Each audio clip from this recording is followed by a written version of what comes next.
حضور نبی اکرم صلی اللہ علیہ وآلہ وسلم کا ارشاد ہے کہ باپ کے ساتھ حسن سلوک کا اعلیٰ درجہ یہ ہے کہ اس کے چلے جانے کے بعد اس کے ساتھ تعلقات رکھنے والوں کے ساتھ حسن سلوک کرے۔ حضور نبی اکرم صلی اللہ علیہ وآلہ وسلم کا ارشاد ہے کہ باپ کے ساتھ حسن سلوک کا اعلیٰ درجہ یہ ہے کہ اس کے چلے جانے کے بعد اس کے ساتھ تعلقات رکھنے والوں کے ساتھ حسن سلوک کرے۔ حضور نبی اکرم صلی اللہ علیہ وآلہ وسلم کا ارشاد ہے کہ باپ کے ساتھ حسن سلوک کا اعلیٰ درجہ یہ ہے کہ اس کے چلے جانے کے بعد اس کے ساتھ تعلقات رکھنے والوں کے ساتھ حسن سلوک کرے۔ حضور نبی اکرم صلی اللہ علیہ وآلہ وسلم کا ارشاد ہے کہ باپ کے ساتھ حسن سلوک کا اعلیٰ درجہ یہ ہے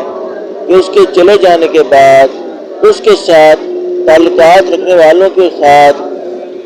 حسن سلوک کرے۔ فائدہ: چلے جانے سے مراد عارضی چلا جانا بھی ہو سکتا ہے اور مستقل چلا جانا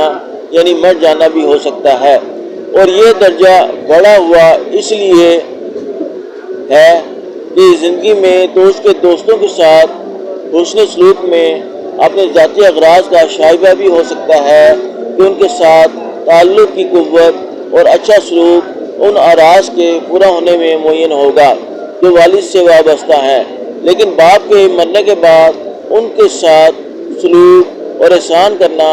اپنی ذاتی اغراض سے بالاتر ہوتا ہے، اس میں باپ ہی کا احترام خالص رہ جاتا ہے۔ ایک حدیث میں ہے، ابن دینار رحمۃ اللہ علیہ کہتے ہیں کہ حضرت ابن عمر رضی اللہ عنہ مکہ کے راستے میں تشریف لے جا رہے تھے۔ راستے میں ایک بدو جاتا ہوا نظر پڑ گیا۔ حضرت ابن عمر رضی اللہ عنہ نے اس کو اپنی سواری دے دی اور اپنے سر مبارک سے عمامہ اتار کر اس کی نظر کر دیا۔ ابن دینار رحمۃ اللہ علیہ نے عرض کیا کہ حضرت، یہ شخص تو اس سے کم درجہ احسان پر بھی بہت خوش ہو جاتا، آپ نے عمامہ بھی دے دیا اور سواری بھی۔ حضرت ابن عمر رضی اللہ عنہ نے فرمایا،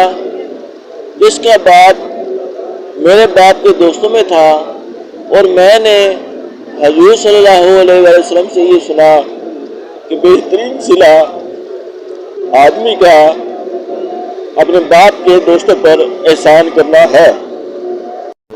حضرت ابو ہریرہ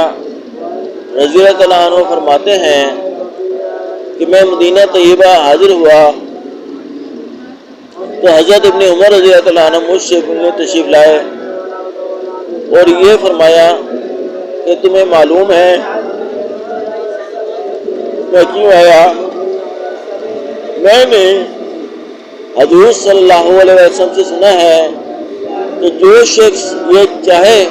کہ اپنے باپ کے ساتھ اس کی قبر میں صلہ رحمی کرے، اس کو چاہیے کہ اپنے باپ کے دوستوں کے ساتھ اچھا سلوک کرے، اور میرے باپ عمر رضی اللہ عنہ میں